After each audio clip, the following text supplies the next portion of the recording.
hostile worlds that suffered very different fates. One, very much alive and seething with treacherous forces of nature. The other, a planetary carcass, gouged by millions of high-velocity impacts. Both demonstrate the true horrors of planets gone wrong. Mercury and Venus, the inner planets.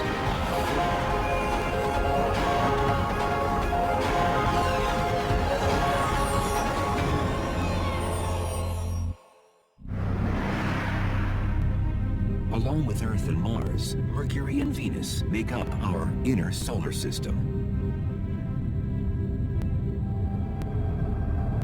Jupiter, Saturn, Uranus, and Neptune, these planets farthest from the Sun, make up the gaseous outer worlds of the solar system.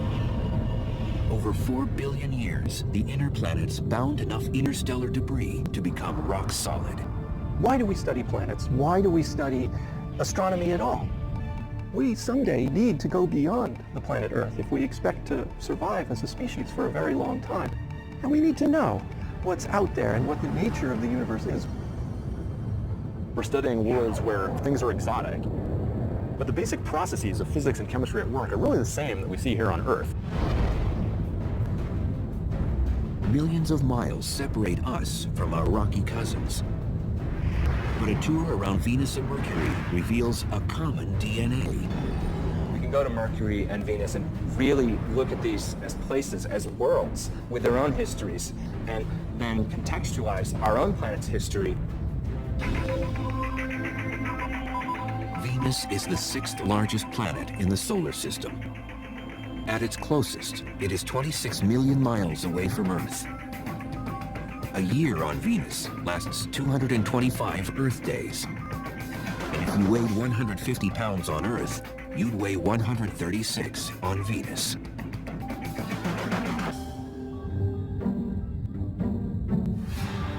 Venus. When the ancient Romans looked up, they were captivated by its commanding presence. They named the planet after their serene goddess of love and beauty. It's such a beautiful presence in the sky. It seems obvious the connection there. Venus has long been considered our sister planet because of its closeness in composition, gravity, density, and size. Venus and Earth are almost twins in a lot of ways. They're almost the same size. Venus is slightly smaller than Earth. So if Earth was a regulation basketball, Venus is a soccer ball, slightly smaller. And Venus is the closest planet to Earth. So for a long time it was thought of literally as a twin planet. For ages, scientists thought this twin, like Earth, was a planet covered with deep oceans, lush rainforests, and had a climate that would give credibility to the notion that intelligent life could exist there.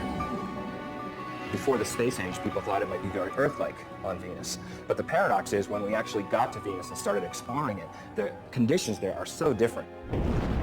It turned out, Venus was less of an exotic sister to Earth and more of an evil twin. But here you have two very similar planets in their sort of bulk properties, but they've evolved to such different states. And that creates an interesting problem in understanding planetary evolution, a sort of controlled experiment.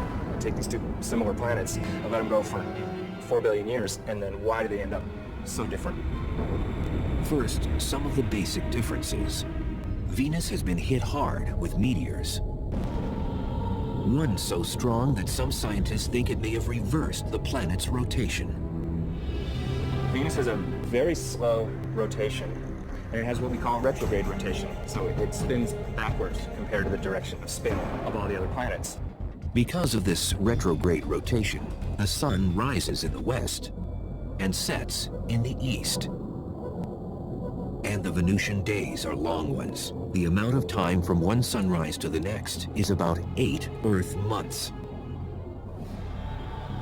But the orbital pattern and long days aren't what make Venus so intolerable. In part, it's the wicked climate. With a surface temperature of 900 degrees Fahrenheit, Venus is the hottest planet in the solar system. Travelers there would have their trip cut short in no time. It would take a matter of seconds. Maybe 1 second before they were gone. roasted to death. If you're an astronaut sitting on Venus without a spacesuit, then your skin's going to crisp up. You're going to cook just like a turkey in an oven, except much faster even. The unforgiving heat wave is created by a process called the greenhouse effect, the identical process that keeps Earth's climate in check and teeming with life. But a closer look at Venus tells us how this common trait can be a cycle of life and a cycle of death.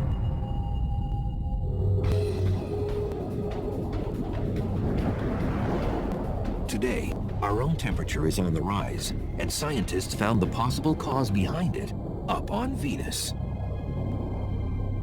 Global warming is a result of greenhouse gases that are growing and growing and growing, and therefore we're getting hotter and hotter. When we looked at Venus, we said, aha, here it is actually happening. In the 1990s, after the Magellan spacecraft was launched, planetary watchdogs began turning to Venus to surmise just how bad it could get here on Earth. Space exploration has told us a lot about the Earth and the environment it's in. And in fact, the greenhouse effect that everybody's talking about with global warming was actually discovered on Venus. What they found out about Venus shed new light on how fragile Earth's greenhouse effect really is. Venus didn't always used to be this hot. We think that early in its history, it was more Earth-like on the surface, and it lost its oceans due to what we call a runaway greenhouse effect. So Venus is an example that certainly a global change can happen on a planet, and it's sort of a worst-case scenario. We don't have to turn Earth into Venus before we're in trouble. We just have to move a little bit in that direction. And we are moving in that direction. But the real value of studying Venus, it allows us to test our climate models. Through computerized general circulation models, or GCMs, scientists were able to calculate temperature increases on Earth based on the amount of greenhouse gases on Venus. So just how does Venus's greenhouse effect work and make the planet so hot? This is Biosphere 2. Located along the foothills of Arizona's Santa Catalina Mountains, it was built by a group of researchers to explore the idea of colonizing other planets. It is the largest greenhouse on Earth. Biosphere is a perfect example of a greenhouse because it's a big building with glass panes that let the sun in, and the air is really hot in here. The solar rays that penetrate the glass panes cause the temperature inside to rise. The air heats up, but then the air cannot escape, cannot move vertically into the atmosphere because of the walls.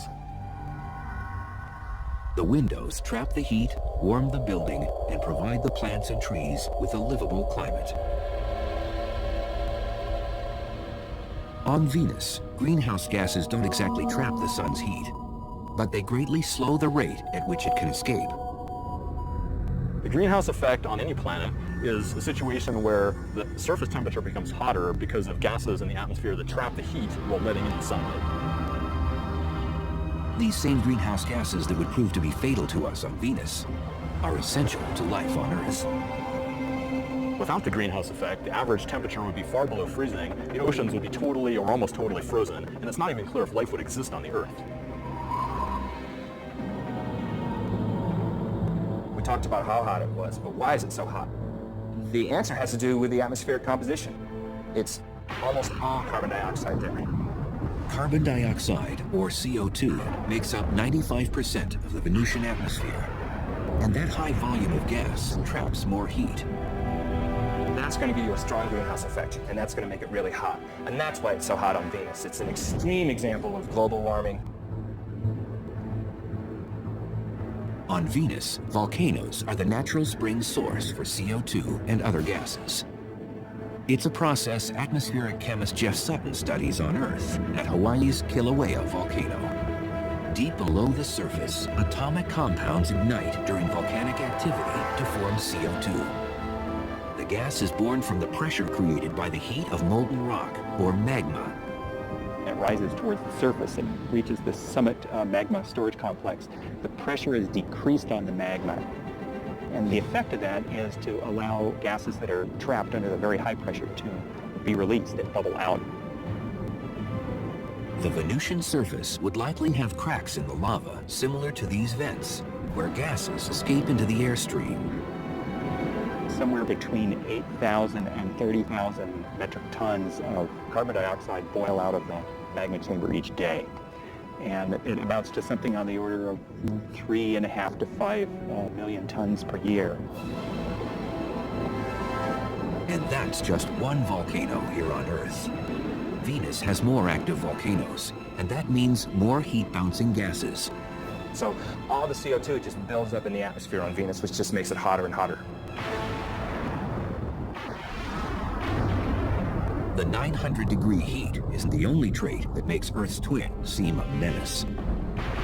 30 miles above the scorching ground of Venus, there's havoc occurring on the planet that makes 900 degrees Fahrenheit feel like a cold front. Electrical mayhem, where split-second jolts can reach 50,000 degrees.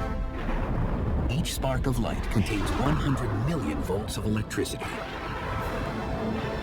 Lightning occurs on both Earth and Venus when electrical charges store up enough energy until they release a spark.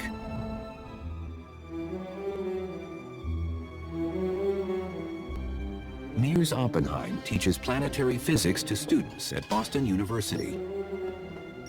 And researchers like him get in on the action at Boston's Museum of Science.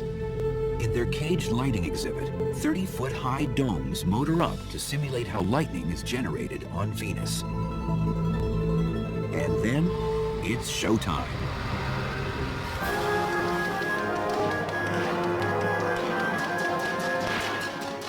So look at this. We're generating so many millions of volts on these domes that voltage has to escape. And it's actually ripping molecules in the air apart. The air in the domes, like within the Venusian clouds, stirs up the electrical distribution of tiny atomic molecules. So the ripped molecules make that light as they reassemble themselves, and that's what a lightning bolt is. Cosmic particles from exploding stars way out in the galaxy trigger lightning. When these hit the atmosphere, they provide that spark. These are particles that come from way out in the universe into the atmosphere and cause a shower of charged particles. And on Venus, you probably have real lightning to an extreme extent that contain enormous amounts of energy and go for miles and miles. On average, lightning hits the Earth more than 3.1 billion times a year. The number of times lightning hits the ground on Venus? 0. The atmospheric pressure on Venus is 90 times greater than on Earth because the weight of the atmosphere created by gases is heavier. This prevents Venusian lightning from hitting hard ground. Instead, it is restrained to the clouds. There's just too much resistance in that very thick air for a lightning bolt to get through. It's much easier for lightning to discharge from cloud to cloud. And besides appearance, there's little else that's Earth-like about Venusian clouds. In fact, the main ingredient that creates them is toxic enough to burn through human flesh.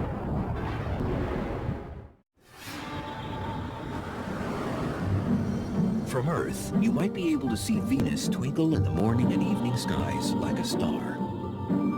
Definitely not a wallflower. It's so bright in our sky, not just because it's the closest planet to us, but because it's the most reflective planet. Because it turns out Venus is completely covered in these bright reflective clouds. 80% of the sun's light bounces off the clouds that blanket the planet. But even in the clouds, Venus, our so-called twin planet, manages to show an evil nature. And we know that the clouds of Venus are made out of sulfuric acid, basically like battery acid. And that sulfuric acid is made by sulfur dioxide coming out of volcanoes on the surface. Like its greenhouse cousin, carbon dioxide, or CO2, gas pressure pushes sulfur dioxide to the surface through volcanic vents. It's the same gas chemist Jeff Sutton monitors carefully at Hawaii's Kilauea volcano. The gases, the sulfur dioxide in particular, is the noxious, toxic gas, and we wear gas masks to protect our lungs and our airway because sulfur dioxide combines with moisture in your nose and throat and forms sulfuric acid. Sulfuric acid is nasty stuff. You don't want to splash battery acid on you. You know, you're careful not to do that. It's basically the same stuff. So it would not be good to suddenly stick your hand into the Venus clouds. So if a traveler to Venus could survive the acidic clouds, the lightning bolts, the toxic air, and the heat, just how would the Venusian surface look?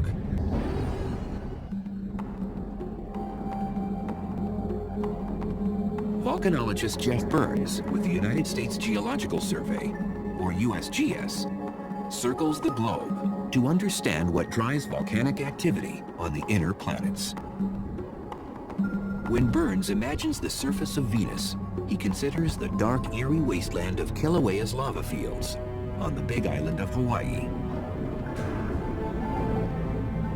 It's very instructive to be able to come here and study this volcano to compare it to volcanism as occurred on the surface of Venus. So we can actually come out here to the field and study things. We can actually take samples and look at them in detail.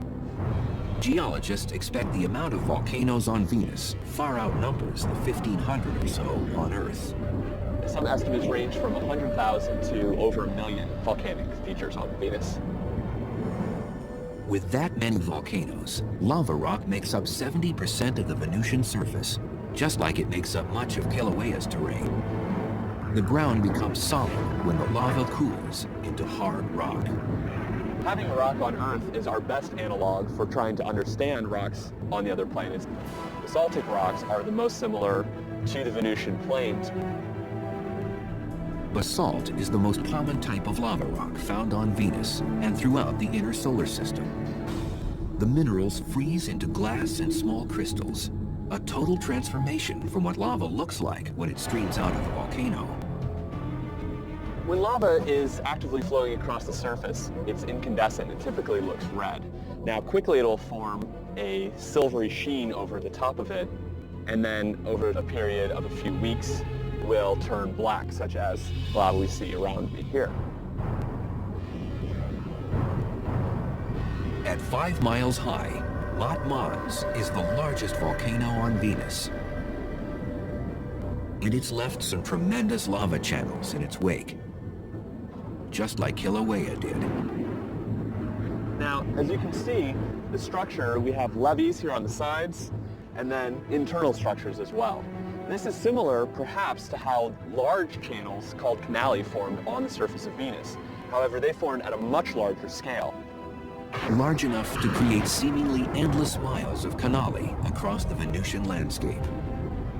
Consistent in both width and depth, the canali are much longer on Venus than on Hawaii because of environmental conditions on the planet.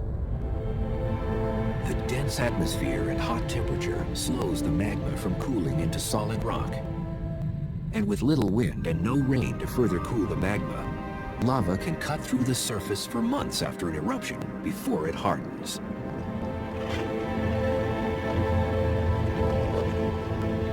On Venus, if you did see layering, you would expect to see layer after layer of volcanic rock that would all be relatively black and basaltic in composition. You would probably see little bits of color due to potentially oxidized iron, which would look red.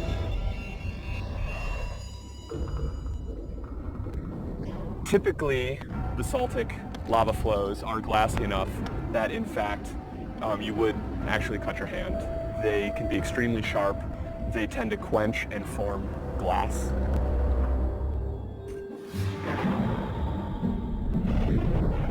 And then there are the skies. That heavy Venusian cloud cover diffuses most of the direct sunlight. So it would be a lot darker on the surface of Venus during the day than it would be here on Earth. Also, because the light is scattered very efficiently, you tend to lose shadows. So everything is lit fairly consistently across the surface. And then additionally, because of the composition of the atmosphere, everything would tend to have more of an orangish tinge to it. Besides canyons, jagged mountain ranges scrape the Venusian skies. The planet's highest peak is on Maxwell Mons. Maxwell is about 35,000 feet high, which puts it at a healthy distance above Mount Everest or any mountain on Earth. Everest is something like 28,000 feet high. So it's definitely larger than anything on Earth. Our sister planet seems to have outdone one of our 7 natural wonders. But how would the Venusian terrain measure up against another geologic feature, our canyons? The Grand Canyon, a great chasm eroded over 250 million years by the Colorado River. When the Colorado Plateau was uplifted millions of years ago, it gave the water more energy to cut back through the canyon and wear away the rocks. The vast canyons on Venus may have also been formed by erosion, but not by a river. Volcanic systems can erode canyons by having fluid flow. If it's very fluid, not very viscous, materials can erode similar to water. And the Grand Canyon is only part of the Colorado River system, but even looking at the Colorado River system as a whole is not nearly as long as the longest channels on Venus. Had the ancient Romans known about the volcanoes, acidic clouds, lightning bolts, toxic air, and that scorching heat, perhaps they may have named our evil twin planet after something other than their goddess of beauty and love.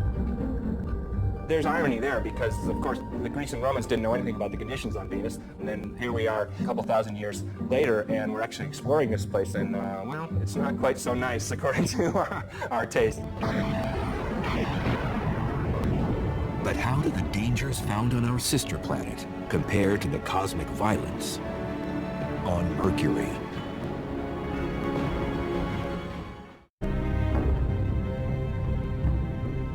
"48 million miles away from Earth, Mercury's dust-covered hills and empty plains stretch as far as the naked eye can see."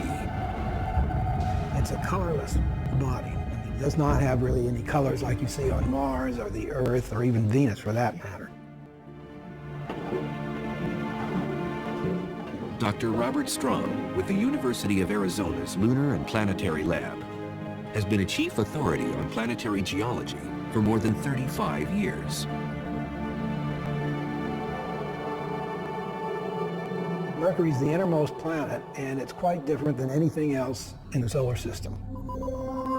At 36 million miles, Mercury is the closest planet to the Sun. The planet has no known moons. Mercury has no atmosphere. And it's a naked eye planet, visible on Earth during the twilight hours.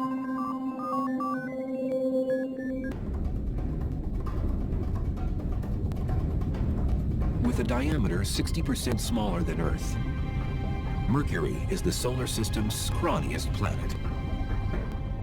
Much too small to generate the strong gravitational field needed to retain an atmosphere. Gravity depends upon the mass of the object, on the mass. So the larger the mass, the more the gravity. So on Mercury, the gravity is less on there. Since the planet's gravity is so weak, if you weighed 150 pounds on Earth, you'd only weigh 57 pounds on Mercury. Planet size matters when it comes to the internal heat needed to sustain geologic activity. The internal convection currents that drive geology stop, and in general, it just freezes up and there's no way to sustain that geological activity. And that happened to Mercury a long time ago, probably after less than 1 billion years of its life. The days when the planet beat with a strong pulse that produced volcanic and tectonic Mercury quakes are long gone. Is Mercury a dead planet? Depends on what you mean by dead. Is it internally active now? Probably not. It's probably not active at all. It is essentially a dead planet and has been dead for about 4 billion years. For a near lifeless planet, Mercury still has some movement. Named by the ancient Romans after the swift-footed messenger god, Mercury orbits the Sun in 88 Earth days. the fastest of any planet. But when it comes to the time it takes Mercury to spin on its own axis, the planet holds the record for being the slowest. Length of time? Around 180 Earth days, about half a year. The sun's gravitational force creates a tidal friction within Mercury, which slows down its speed as it spins on its axis. This means a year on Mercury is shorter than a day on the planet. And that sluggish rotation gives Mercury a somewhat peculiar weather forecast. For 6 months, the side exposed to the sun reaches 800 degrees Fahrenheit. On the other side, the temperature drops to 300 degrees below zero. It has a long time to heat up on the side facing the sun and a long time to cool down on the other side. And that's why it has these huge temperature extremes. Despite its close proximity to the sun, Mercury is a bit of a black sheep in the planetary family. Its skies always seem like starry nights. The skies would be black. The reason we have blue skies on the Earth is because of our atmosphere. Nitrogen scatters light preferentially in the blue, and so that's why the sky looks blue. Mercury doesn't have an atmosphere, so the sky would be black. Legend holds that Mercury, the Roman god, invented the sport of boxing. This is one planet that's taken the lion's share in the ring.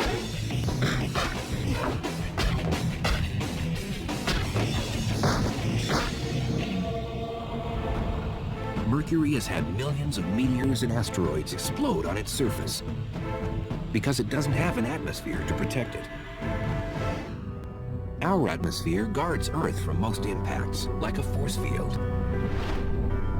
When a small object slams into it, usually at more than 10 times the speed of a bullet, the collision with air molecules vaporizes it into a gas. The Earth is shielded from small impacting objects by this wonderful thing that we call the atmosphere. And for small objects, weak objects, they will be completely destroyed by those forces long before they get here to the geologic surface of our planet.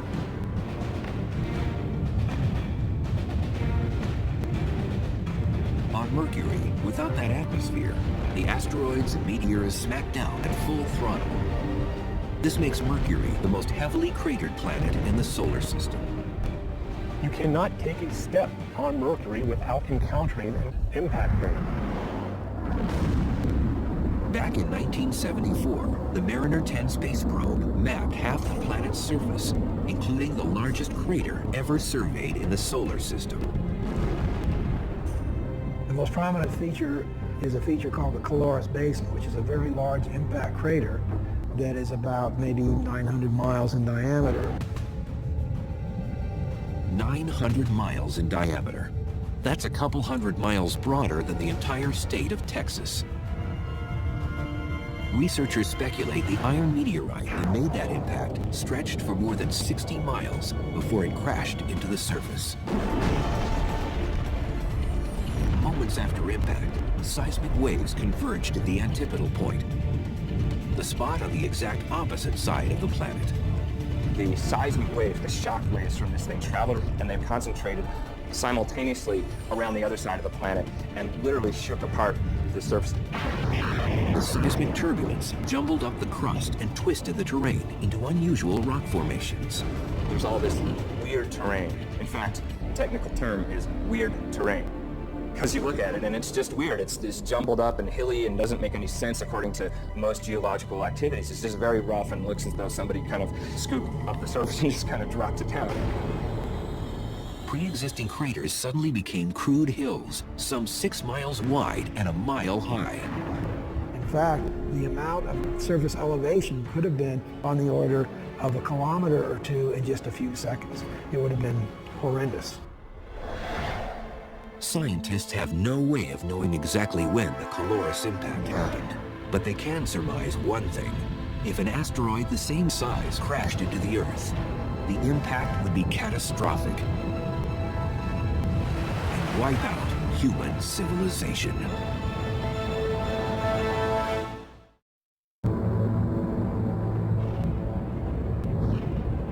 countless meteor and asteroid impacts have left Mercury scarred with dents and crater rings. Today, the planet looks beaten, a terrestrial corpse. Like Mercury, Earth's surface is vulnerable to bombardment. And Arizona's meteor crater is one of our most preserved and Mercurian craters. The desert basin has given geologists a better understanding of what happens when a meteor strikes Mercury's surface. Upon impact, energy from the shock wave rips through the surface and moves tons of rock upward to shape the crater. And that flow of rock excavated this bowl-shaped cavity and deposited debris on the landscape for kilometers around. Same energy swept up the crater walls and caused these flat-laying layers of rock behind me to actually be uplifted. And the rock, under the influence of shock, wasn't behaving brittly like rock does, but more like taffy. This is one of the hallmarks of impact craters, not only here at Meteor Crater, but anywhere in the solar system. But imagine if the mighty object that formed Mercury's Caloris Basin crashed down on the site of Meteor Crater. It would be a massive explosion with chunks of molten material flying around the Earth ballistically, re-entering the Earth's atmosphere and causing just massive meteor showers everywhere. For nearly 7,500 miles, the shock wave would rip up the soil and stir up tsunamis with 2,000-foot waves.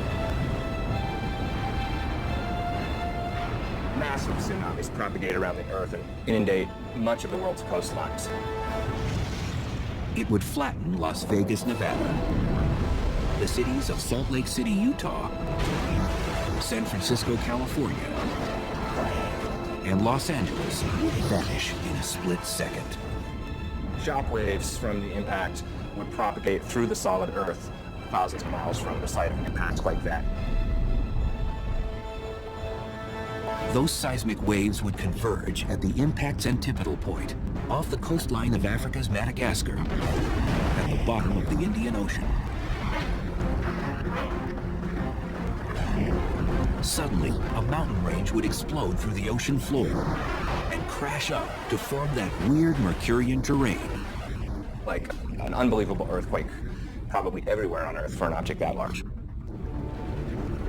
Meteor Crater would be a nick in the surface compared to the Mercurian gash left behind from a Caloris-type impact. The gouge would consume a quarter of the continental United States. An object that size would eliminate a large portion of the west coast of the U.S. if it fell, say, on Arizona. It would literally change the coastline in an instant.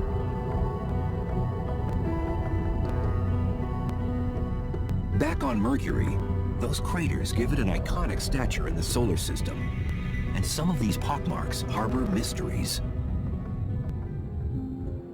When the radar at Puerto Rico's Arecibo Observatory honed in on Mercury's poles, it picked up something that left researchers befuddled. Ice, of all things. One of the hottest bodies in the solar system, and it has ice in the poles. And the reason it has ice there is because Mercury is a heavily cratered surface. And so craters in the polar regions, the inside of them, are constantly in shadow. That's because Mercury is vertical relative to the plane of its orbit. So some crater floors never receive light or heat from the sun. But with no obvious water source on the planet, that begs the question, how did the ice get there? Scientists believe the mystery ice could have come from a comet. Comprised of rock, dust, gases, and ice, comets come from the outer reaches of the solar system, where the temperatures are much colder. Could this ice just be on the bottom of permanently shaded craters? Or could it be ice that's sort of covered up by a layer of dust which is shielding it from sunlight? We really don't know. Besides these comet collisions, there is yet another type of crater on the planet, and they weren't formed by anything that fell from the sky. Instead, an Earth-like force of nature created these holes, and it generated deep from within the planet's core.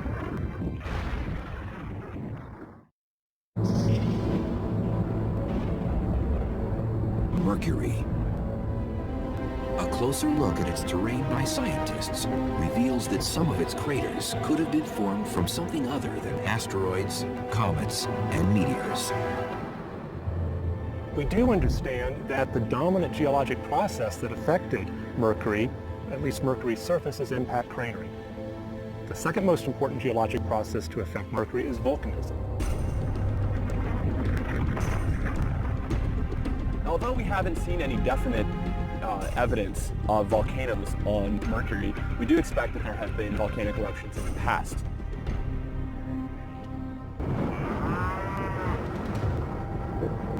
This remote cow pasture, a 3 hours drive north of Phoenix, might contain a telling link to Mercury's volcanic history. The cratered hills are extinct cinder cone volcanoes, and geologists suspect similar ones can be found on Mercury. This is a cinder cone. You can see behind me there's a large crater in the center, which is typical of cinder cones. These volcanoes do have their differences with Mercury's cinder cones. Because Mercury has less gravity, we would expect the cinder cones that form to be much wider and much flatter. All volcanoes erupt when the pressure from the magma, or molten rock inside, is greater than the strength of the rock containing it. Pressure increases for two reasons: too much magma and too much gas. And when pressure increases in a volcano, it usually has one place to go. Lava comes up to the surface and erupts explosively. You have a vent area and you have what's called a fire fountain. If the pressure is great enough, its force can spew lava higher than 100 feet on Earth. But on Mercury, with such low gravity, the fountain could eject lava 30 stories high.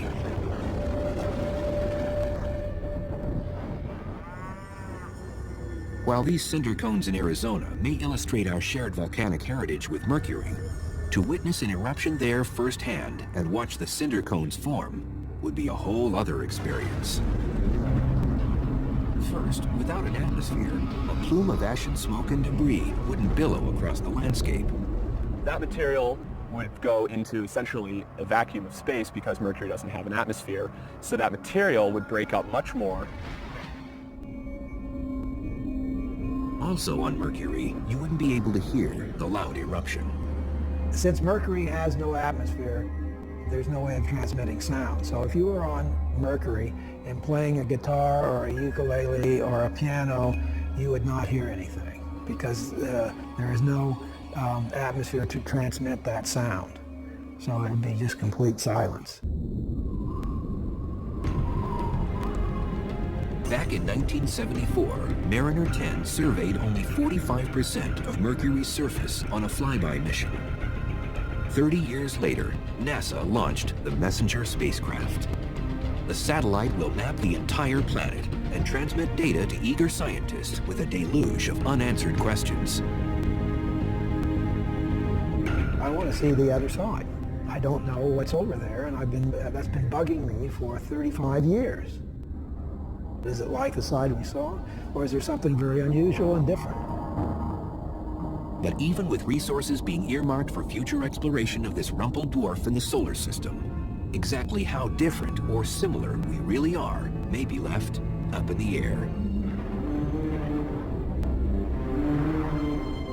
Despite the harsh conditions on Mercury and on Venus, a close look around our own backyards reveals the good, the bad, and the ugly of the inner planets. The universe is this vast, vast thing, and here we are sitting on this little pinprick. I mean, we are not isolated. We see things that happen on these other planets, tremendous climatic changes in the past that have happened in a very short period of time and changed that, and that can happen on the Earth.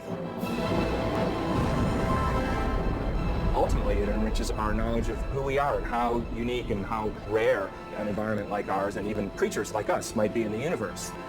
And that evolution, that exploration, that turning the corner, that discovery of new ideas is what we're all about. There's a bright future.